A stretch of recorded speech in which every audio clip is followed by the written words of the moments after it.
Hey guys, Assalamualaikum, salam sejahtera, kembali lagi ke channel YouTube Azman. So hari ni aku bawa korang ke WDC Chicken, satu franchise lokal yang ala-ala fast food tapi dia ada juga hidangan lain. So ini lunch deals, and yang menariknya dia serve house boom untuk dia punya air. So aku beli ayam gepuk dia RM9.90. Set burger dan ayam dia RM10 sekali dengan air. And ini pun set ayam goreng dia 2 ketul sekali dengan air RM10 juga. Memang berbaloi. So setakat ni, okay, aku try house boom cola.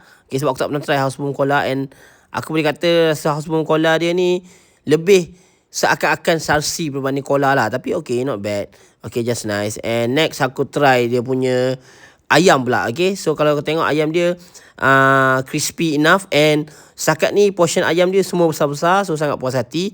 Dia punya sultan batter, I would say cukup sedap lah. Okay, cukup dia punya saltiness, cukup rasa rempah ratus je. And I would say, not to say dia identical tu mana-mana fast food yang ada. Nak cakap macam McD pun tak, nak cakap macam KFC pun tak.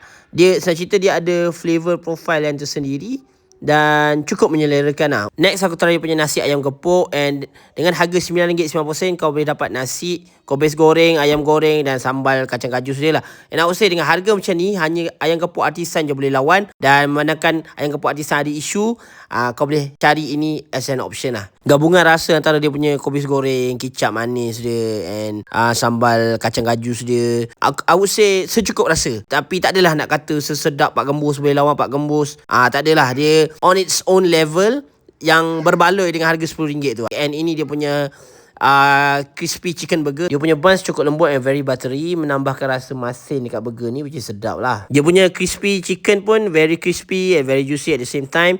And I would say dia punya rasa tu lebih ke arah street food burger punya style lah. Lebih kepada macam crispy chicken burger yang kau beli dekat stall mana-mana kan, macam Sol Ramli ke mana. Walaupun presentation dia macam fast food, tapi flavor profile dia lebih ke arah street food in a good way lah. So aku suka. Overall untuk harga, rasa dan portion, I will give rating of 9.5 out of 10 untuk kedai ni.